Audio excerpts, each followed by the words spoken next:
la frontière terrestre.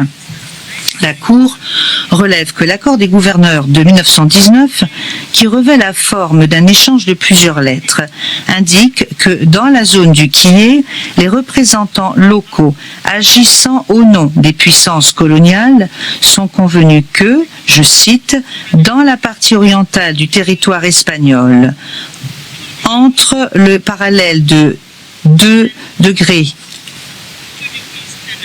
10-20 de latitude nord et l'endroit où la rivière Quillet prend sa source, nous pouvons considérer cette rivière comme frontière provisoire tant qu'une délimitation exacte de la frontière n'est pas encore arrêtée. Fin de citation. Ils ont adopté non pas une frontière permanente, mais une ligne temporaire et provisoire devant permettre d'éviter les incidents.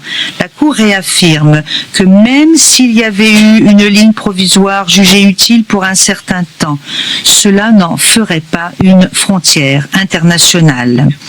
La Guinée équatoriale souligne que l'Espagne et la France ont continué d'appliquer l'accord des gouverneurs de 1919 dans la zone du Quillet et arguent qu'elles ont, par leur comportement, modifié la frontière décrite à l'article 4 de la Convention de 1900, conformément aux procédures prévues dans cet instrument. La Cour note que si l'Espagne a, dans des localités situées à l'ouest de la rivière Quillet, accompli des actes d'administration, rien dans le texte des lettres des gouverneurs généraux ni dans les circonstances entourant cet échange n'indique qu'ils agissaient en tant que, je cite, délégués locaux. Fin de citation. Investis du pouvoir de proposer des modifications de la frontière conformément à l'annexe numéro 1 de la Convention de 1900. De fait, l'échange de lettres ne mentionne pas cette convention. En conséquence, l'accord des gouverneurs de 1919 n'a pas, de l'avis de la Cour, été conclu conformément aux procédures que prévoyait la Convention concernant la modification de la frontière décrite à l'article 4. Le comportement ultérieur de l'Espagne et de la France ne change rien à cette conclusion. La Guinée équatoriale invoque en outre le comportement adopté par les partis après leur accession à l'indépendance pour démontrer que l'accord des gouverneurs de 1919 a continué d'être appliqué dans la zone du Quillet.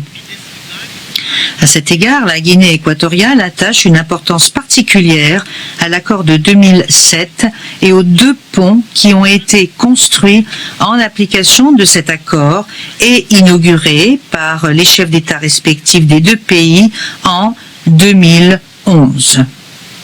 Elle souligne que l'article 2 de cet instrument précise que les villes d'Ebibiyin et de Mongomo sont situées en Guinée équatoriale. Cela dit, l'accord de 2007 ne mentionne pas la frontière entre les parties et rien dans ces dispositions ne porte à croire qu'il ait emporté modification de celle-ci conformément aux dispositions de la Convention de 1900. Compte tenu de ces éléments, la Cour conclut, s'agissant de la zone du Quillet, que la frontière décrite à l'article 4 de la Convention de 1900 n'a pas été modifiée conformément aux procédures établies à l'article 4 et à l'annexe numéro 1 de cet instrument. La Cour conclut que les titres juridiques invoqués par les parties qui font droit dans les relations entre elles s'agissant de la délimitation de leurs frontières terrestres communes sont les titres détenus par la France au 17 août 1960 et par l'Espagne au 12 octobre 1968, sur le fondement de la Convention de 1900, lesquels ont été transmis au Gabon et à la Guinée équatoriale, respectivement par voie de succession lorsqu'ils ont accédé à l'indépendance. La Cour estime qu'aucune modification n'a été apportée à la frontière décrite à l'article 4 de la Convention de 1900, selon les procédures établies par l'article 8 et l'annexe numéro 1 de ladite Convention. La conclusion formulée par la Cour au paragraphe précédent est fondée sur le mandat particulier que lui ont confié les parties au terme du compromis, à savoir déterminer si les titres juridiques qu'elles invoquent font droit dans les relations entre elles, s'agissant de la délimitation de leurs frontières terrestres communes. Cette conclusion n'empêche nullement celles-ci de convenir d'ajuster leurs frontières terrestres à la lumière de la situation sur le terrain et dans l'intérêt des populations locales. Ceci m'amène à aborder la partie 5 du jugement qui porte sur les titres juridiques invoqués eu égard aux îles. La Cour examine ensuite les titres juridiques, traités et conventions internationales invoqués par les parties concernant la souveraineté sur les îles Mbanyé, Cocotier et Konga. La Cour constate que les parties conviennent que Mbanyé, Cocotier et Konga sont situées à proximité de l'île Corisco et qu'elles n'ont jamais eu de population permanente et qu'elles doivent être traitées comme formant une seule unité. La France s'est exprimée dans le même sens, ayant indiqué en 1955 que Cocotier était, je cite, une dépendance géographique, fin de citation, de Mbanyé. En conséquence, la Cour considère que le même titre juridique s'applique à Mbanyé, Cocotier et Konga. Ayant déjà conclu que la Convention de Bata ne constitue pas un titre juridique au sens de l'article 1er du compromis, la Cour se bornera à rechercher si le titre invoqué par la Guinée équatoriale, à savoir, je cite, la transmission qui lui a été faite par voie de succession du titre détenu par l'Espagne au 12 octobre 1968 sur Mbanyé, Cocotier et Konga, constitue un titre juridique concernant la souveraineté sur les 3 îles. Fin de la citation.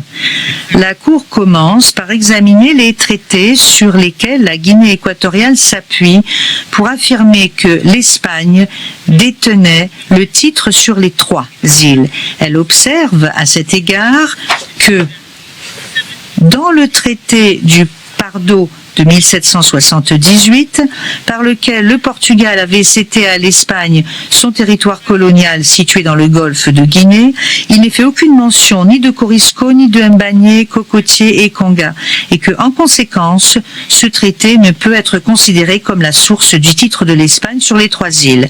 La Cour relève en outre que les parties conviennent que la Convention de 1900 n'est pas un titre pour les 3 îles. En l'absence de traité établissant un titre sur un territoire, la Cour note que les juridictions internationales recherchent s'il existe une manifestation intentionnelle d'autorité par l'exercice de fonctions étatiques sur ledit territoire. Cette manifestation d'autorité doit être continue et ne doit pas donner lieu à des contestations de la part d'autres États. Ainsi, la Cour recherchera si les 3 îles ont fait l'objet d'une manifestation intentionnelle d'autorité de la part de l'Espagne qui a été continue et non contestée. La Cour observe que l'Espagne entendait agir à titre de souverain à l'égard de l'île Corisco et de ses dépendances avant 1900, comme l'atteste la déclaration de Corisco de 1843. Le procès-verbal d'annexion de 1846 et la charte de citoyenneté espagnole de 1846. Elle relève toutefois que ces documents ne font référence qu'à l'île Corisco et à ses dépendances. Ils ne mentionnent pas expressément Mbanyé, Cocotier et Konga. Par conséquent, pour déterminer si les actes de l'Espagne constituent une manifestation d'autorité sur les formations maritimes en question, la Cour doit rechercher si les 3 îles étaient considérées par l'Espagne et la France comme des dépendances de l'île Corisco. À cet égard, la Cour relève qu'en 1886 et 1887, la France a reconnu que, et je cite, Mbanyé,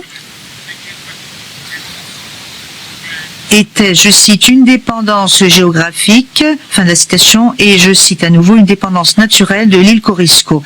En outre, il apparaît que le commissaire général français n'a pas objecté lorsque, en 1895, le gouverneur général espagnol de Fernando Po a affirmé, je cite, qu'Embagna était une dépendance qui se rattachait à l'île Corisco. Fin de la citation. Ainsi, la Cour estime que l'Espagne et la France considéraient Mbagné comme une dépendance de l'île Corisco. Elle rappelle à ce propos que les parties conviennent que les trois îles forment une seule unité et que la France partageait ce point de vue. Il découle de ce qui précède que Mbagné, Cocotier et Conga étaient considérés par l'Espagne et la France comme des dépendances de l'île Corisco. Les discussions tenues entre 1886 et 1891 par la commission mixte franco-espagnole montrent que la France admettait la revendication de l'Espagne sur Mbagné. La Cour relève en outre que les cartes établies par la France à l'époque confirment que celle-ci considérait Mbagné comme relevant du territoire colonial espagnol. Pour ce qui est de la Convention de 1900, la Cour rappelle qu'en vertu de l'article 7, la France jouissait d'un droit de préférence dans l'éventualité où l'Espagne souhaiterait céder l'île Corisco. Elle est d'avis que cette disposition montre que la France reconnaissait le titre espagnol sur Corisco. La Convention ne mentionne toutefois pas les dépendances de cette île, pas plus qu'elle ne désigne nommément Mbagné, Cocotier et Conga. En l'absence d'éléments de preuve suffisants, la Cour s'est abstenue dans sa jurisprudence de conclure que la souveraineté sur une île s'étendait à des formations maritimes voisines. En la présente espèce, les éléments de preuve antérieurs à 1900 confortent la conclusion selon laquelle les trois îles étaient considérées par la France et l'Espagne comme des dépendances de l'île Corisco. Pour les raisons qui précèdent, la Cour estime que la Convention de 1900 va dans le sens de la revendication de l'Espagne sur Mbagné, Cocotier et Conga. La Cour relève qu'après la conclusion de la Convention de 1900, l'Espagne a continué d'exercer son autorité sur les trois îles, sans que cela donne lieu à la moindre protestation de la France. Ainsi, en 1908, le gouverneur général de la Guinée espagnole a ordonné au gouverneur adjoint de renforcer la présence espagnole sur Mbagné en y envoyant du personnel militaire, en y hissant le drapeau espagnol et en y construisant des bâtiments d'habitation. La Cour ne dispose d'aucun élément prouvant que la France ait contesté cet exercice d'autorité par l'Espagne. La Guinée équatoriale attache une importance particulière à un incident survenu sur Cocotier en 1955 concernant la mise en place d'une balise. Bien que les parties aient fait de cet incident des récits contradictoires, la Cour estime que les déclarations internes des responsables français qui l'ont suivi confirment que la France estimait que Cocotier relevait de l'autorité de l'Espagne. La Cour observe que, après avoir accédé à l'indépendance en 1960, le Gabon a à son tour reconnu le titre de l'Espagne sur Mbagné, Cocotier et Conga. En 1962, les deux États ont conclu un protocole maritime reconnaissant l'autorité de l'Espagne s'agissant de l'entretien de la signalisation maritime dans la baie de Corisco, y compris la balise située sur Cocotier. Ce protocole interdisait au Gabon d'entreprendre des travaux sur cette île ou dans les eaux environnantes sans l'autorisation de l'Espagne. La Cour rappelle qu'elle a, par le passé, tenu compte d'éléments de preuve qui découlaient d'effectivité postérieure à l'indépendance lorsqu'elle a estimé que ces éléments apportaient des précisions sur la frontière établie en vertu du principe de l'uti possidetis. En la présente espèce, qui porte sur la détermination de titres juridiques, elle constate que le comportement des parties indique que les trois îles sont demeurées sous le contrôle de la Guinée équatoriale après l'accession de celle-ci à l'indépendance en 1968. En 1970, la Guinée équatoriale a par exemple promulgué un décret établissant, je cite, les limites des eaux territoriales entourant les îles Elobé, Corisco et les îlots Mbagné, Konga et Cocotier qui font partie intégrante du territoire national de la Guinée. Fin de la citation.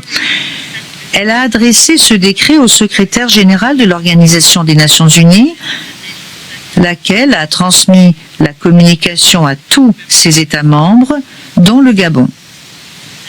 La Cour ne dispose d'aucun élément attestant que ce dernier ait soulevé la moindre objection. La Cour conclut qu'au 12 octobre 1968, acte d'accession à l'indépendance de la Guinée équatoriale, l'Espagne, en tant que puissance coloniale, détenait le titre sur Mbagné, Cocotier et Konga en vertu d'une manifestation intentionnelle d'autorité qui a été continue et non contestée. En conséquence, parmi les titres juridiques invoqués par les parties, le titre qui fait droit dans les relations entre elles, s'agissant de la souveraineté sur ces îles, est le titre qui était détenu par l'Espagne au 12 octobre 1968, qui a été transmis à la Guinée équatoriale par voie de succession lors de son accession à l'indépendance. Cela m'amène maintenant à parler de la question de la délimitation de leur frontière maritime commune. La Cour examine ensuite les titres juridiques, traités et conventions internationales invoqués par les parties concernant la délimitation de leurs frontières maritimes communes. Ayant déjà conclu que la convention de Bata, invoquée par le Gabon, n'était pas un titre juridique au sens de l'article 1er du compromis, elle se contentera d'examiner les titres juridiques, traités et conventions internationales invoqués par la Guinée équatoriale. La Cour estime que la Convention de 1900 constitue un titre juridique au sens de l'article 1er du compromis, dans la mesure où elle a établi le point terminal de la frontière terrestre qui sert de point de départ de la frontière maritime. La Cour est toutefois d'avis que, bien qu'elle puisse être pertinente s'agissant de la délimitation de la frontière maritime commune des parties, la Convention des Nations Unies sur le droit de la mer de 1982 n'est pas en elle-même la source d'un droit sur des espaces maritimes spécifiques et ne constitue donc pas un titre juridique au sens de l'article 1er du compromis. Enfin, si le principe de droit international coutumier, selon lequel la terre domine la mer du fait de la projection des côtes ou des façades côtières, peut également être pertinent s'agissant de la délimitation de la frontière maritime commune entre les parties, il ne constitue cependant pas en soi la source d'un droit sur de tels espaces. La Cour estime que par l'article 1er du compromis, les parties ont souhaité lui demander de déterminer si les titres juridiques invoqués par elle font droit dans leurs relations s'agissant de la délimitation de leur frontière maritime commune. La Cour conclut que le droit international coutumier, en ce qu'il établit que la prétention que peut faire valoir un État sur les espaces maritimes adjacents découle du titre qu'il possède sur le territoire terrestre, ne constitue pas un titre juridique au sens de l'article 1er du compromis. Par ces motifs, la Cour, par 14 voix contre 1, dit que le document intitulé « Convention délimitant les frontières terrestres et maritimes de la Guinée équatoriale et du Gabon », la Convention de Bata, invoquée par la République gabonaise, n'est pas un traité faisant droit dans les relations entre la République gabonaise et la République de Guinée équatoriale et ne constitue pas un titre juridique au sens du paragraphe 1 de l'article 1er du compromis. Pour Madame la vice-présidente Sebutinde faisant fonction de présidente en l'affaire, Monsieur le président Iwasawa, les juges Tonka, Abraham, Youssouf, Choué, Nolte, Charlesworth, Brandt, Gomez-Robledo, Cleveland, Orescu, Tladi et Monsieur le juge ad hoc Wolfroun. Contre, Madame la juge ad hoc Pinto. Deuxièmement, à l'unanimité, la Cour dit que les titres juridiques invoqués par la République gabonaise et la République de Guinée équatoriale, qui font droit dans les relations entre elles, s'agissant de la délimitation de leurs frontières terrestres communes, sont les titres détenus par la République française au 17 août 1960 et par le Royaume d'Espagne au 12 octobre 1968, sur le fondement de la Convention spéciale sur la délimitation des possessions françaises et espagnoles dans l'Afrique occidentale, sur la côte du Sahara et sur la côte du Golfe de Guinée, signée à Paris le 27 juin 1900. Lesquels titres ont été transmis à la République gabonaise et à la République de Guinée équatoriale, respectivement par voie de succession. Troisièmement, par 13 voix contre 2. Excusez-moi. Oui, il s'agissait d'unanimité dans le deuxième cas. Troisièmement, par 13 voix contre 2, dit que parmi les titres juridiques invoqués par la République gabonaise et la République de Guinée équatoriale, le titre qui fait droit dans les relations entre elles, s'agissant de la souveraineté sur les îles Mbagné, Cocotier et Conga, est le titre détenu par le Royaume d'Espagne au 12 octobre 1968, qui a été transmis à la République de Guinée équatoriale par voie de succession.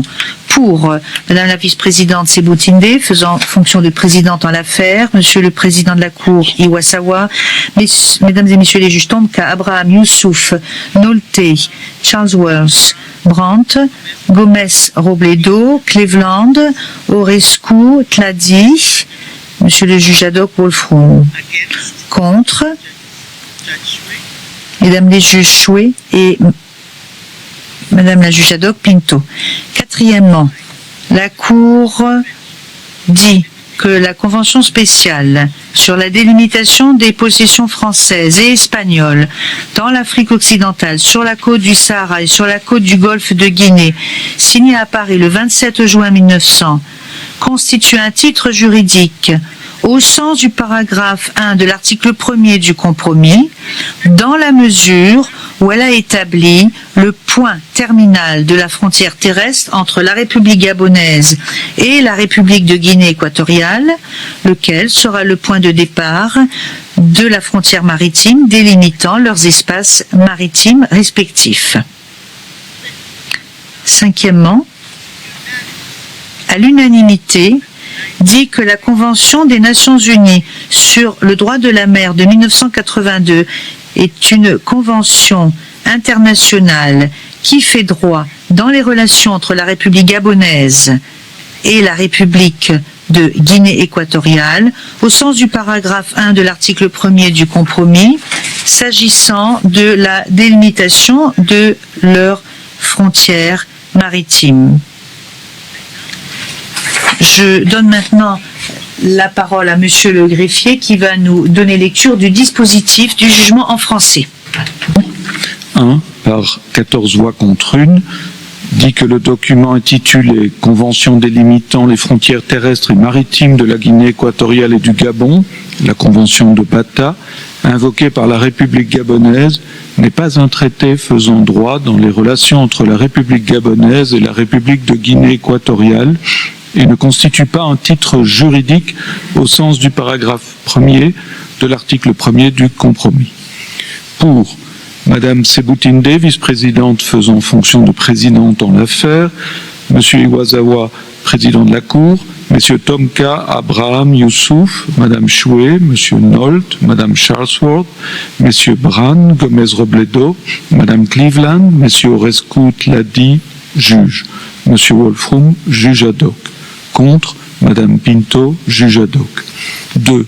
À l'unanimité, dit que les titres juridiques invoqués par la République gabonaise et la République de Guinée équatoriale, qui font droit dans les relations entre elles, s'agissant de la délimitation de leurs frontières terrestres communes, sont les titres détenus par la République française au 17 août 1960 et par le Royaume d'Espagne au 12 octobre 1968, sur le fondement de la Convention spéciale sur la délimitation des possessions françaises et espagnoles dans l'Afrique occidentale, sur la côte du Sahara et sur la côte du Golfe de Guinée, signée à Paris le 27 juin 1900, lesquels titres ont été transmis à la République gabonaise et à la République de Guinée équatoriale, respectivement, par voie de succession.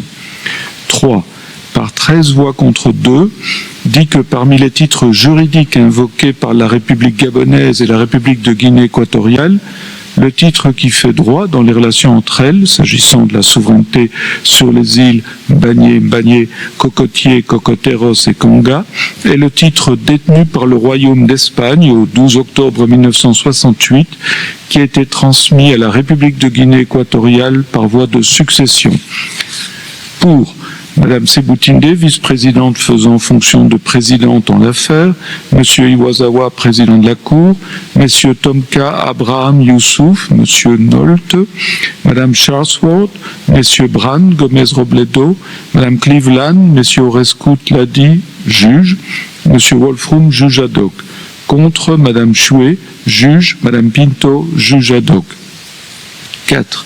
À l'unanimité, dit que la Convention spéciale sur la délimitation des possessions françaises et espagnoles dans l'Afrique occidentale, sur la côte du Sahara et sur la côte du Golfe de Guinée, signée à Paris le 27 juin 1900, constitue un titre juridique au sens du paragraphe 1er de l'article 1er du compromis, dans la mesure où elle a établi le point terminal de la frontière terrestre entre la République gabonaise et la République de Guinée équatoriale, lequel sera le point de départ de la frontière maritime délimitant leurs espaces maritimes respectifs. 5. À l'unanimité, dit que la Convention des Nations Unies sur le droit de la mer de 1982 est une convention internationale qui fait droit dans les relations entre la République gabonaise et la République de Guinée équatoriale au sens du paragraphe 1er de l'article 1er du compromis s'agissant de la délimitation de leurs frontières maritimes. Merci. Monsieur le juge Youssouf joint à l'arrêt l'exposé de son opinion individuelle. Madame la juge Chouet et monsieur le juge Orescu joignent des déclarations à l'arrêt. Monsieur le juge Tladi joint à l'arrêt l'exposé de son opinion individuelle. Monsieur le juge ad hoc Wolfron joint une déclaration à l'arrêt. Madame la juge ad hoc Pinto joint à l'arrêt l'exposé de son opinion dissidente. Le texte de l'arrêt est disponible à compter de ce jour sous forme multicopiée. Il sera aussi placé incessamment sur le site internet de la Cour. Le texte imprimé sera disponible dès que possible. Je vous remercie. Merci, Madame la vice-présidente. La Cour n'étant saisie d'aucune autre question aujourd'hui, je déclare l'audience levée. Monsieur le Président, est-ce qu'aujourd'hui, le fait que le président Ali Bongo Ondimba vous associe à ces négociations au plus haut niveau de la coopération internationale, c'est-à-dire les Nations Unies, est-ce qu'on peut dire que Pierre Mamboundou a eu raison très tôt? Et c'est une reconnaissance, en fait, de la plus haute autorité de l'État au sujet du différend de l'île Mbagné. D'abord, je voudrais dire que l'initiative que le président de la République prend est une bonne initiative qui voudrait que dans les grands sujets du pays, les grands sujets du pays, la classe politique de notre pays soit consultée. Je voudrais que cette initiative soit réitérée pour qu'il y ait la paix dans notre pays, pour que les la classe politique soit associée dans les grands sujets. En ce qui concerne l'île Mbagné, chacun sait que en son temps, nous avions dit que l'île Mbagné était gabonais aussi bien par l'histoire, par la géographie, je dirais même par la topographie. Lorsqu'on regarde les traités de 1901, qui a été ratifié par le Parlement français en 1901, l'île Mbagné est gabonais. Mais nous pensons que par-delà l'appartenance géographique, il est important que le bon voisinage entre nos frères équatoriens et nous-mêmes soit préservé. Le président Bongo disait toujours qu'il préférait le dialogue. Et je crois que le président de la République a lui-même estimé qu'il fallait dialoguer avec les autorités équatoriennes. Je crois que c'est le plus important. Effectivement, nous allons à New York. Le président de la République a bien voulu associer la classe politique. Et nous nous en réjouissons. Mais il est important que nous puissions avoir non seulement raison garder, que, étant donné qu'il faut que la situation soit complètement réglée, nous le souhaitons par le dialogue. Et partant de cela, je crois qu'on ne peut pas préjuger et présager de ce qui va devenir ce dialogue. Mais en tout cas, ce qui est important, c'est de dialoguer avec nos frères équatoriens pour que nous puissions trouver une solution de telle sorte que on ne soit pas en situation difficile. Je crois que ce qui est pris aujourd'hui, la direction qui est prise par le Gabon, à l'initiative du président de la République, est une initiative heureuse. Maintenant, je ne peux pas préjuger de ce qui arrive là-bas, mais toujours est-il que nous serons là pour faire entendre raison si besoin était. Mais je crois que c'est bien parti. Alors, est-ce que vous pouvez nous restituer le contexte qui avait prévalu? Parce qu'on sait que, en réalité, même si certains ne veulent pas le reconnaître, que c'est Pierre Mamboundou qui avait posé ce débat sur la table. Aujourd'hui, la configuration politique a changé après le décès du président Bongo. L'UPG appelait d'ailleurs ses militants à la mobilisation, des déclarations sur la presse, dans la presse nationale qu'internationale. Quel était le climat? Et nous, Pierre Mamboundou détenait ses sources, parce qu'aujourd'hui, tout le monde est d'accord, il y a véritablement indifférent au sujet de l'île Mbagné. Oui, mais je pense qu'il ne s'agit pas de remuer la plaie, le couteau dans la plaie. Je crois que le plus important, ce n'est pas celui qui a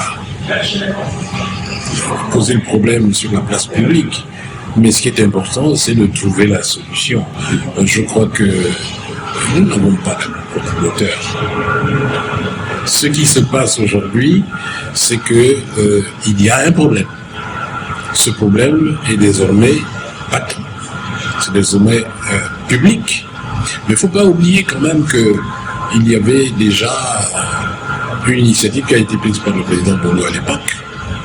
Et cette initiative a été continuée. Mais nous avons peut-être eu, disons, le mérite peut-être de mettre la situation sur la place publique. Est-ce que maintenant, nous pensons que, en définitive, ce n'est pas ça le plus important. Aujourd'hui, tout le monde sait qu'il y a un différend entre la Guinée et nous, mais ce différend devra être réglé. Nous préférons que ce soit par le dialogue. Monsieur le Président, est-ce que vous confirmez qu'à cette période, certains compatriotes ont voulu vendre cette partie de notre pays? Je ne peux pas le confirmer. Je pense que aujourd'hui, si j'avais moi-même saisi les autorités judiciaires, c'est parce que la République gabonaise. Parce que je pensais qu'il fallait qu'on fasse place nette et qu'on sache exactement ce qui s'était passé. Où en est-on justement avec cette plainte de l'Union du peuple gabonais au sujet de Inbagné quelques années avant? Vous savez, il y avait là un vide juridique. Les personnalités qui étaient à l'époque impliquées étaient tous ministres de la République. Et comme, d'après la Constitution, je crois l'article 81, il fallait avoir les situations applicables en ce qui concerne toutes les procédures pour engager une démarche judiciaire. Il y avait donc un vide juridique. Et c'est nous-mêmes qui avons comblé ce vide juridique en faisant voter par l'Assemblée nationale une loi organique sur la Haute Cour de justice.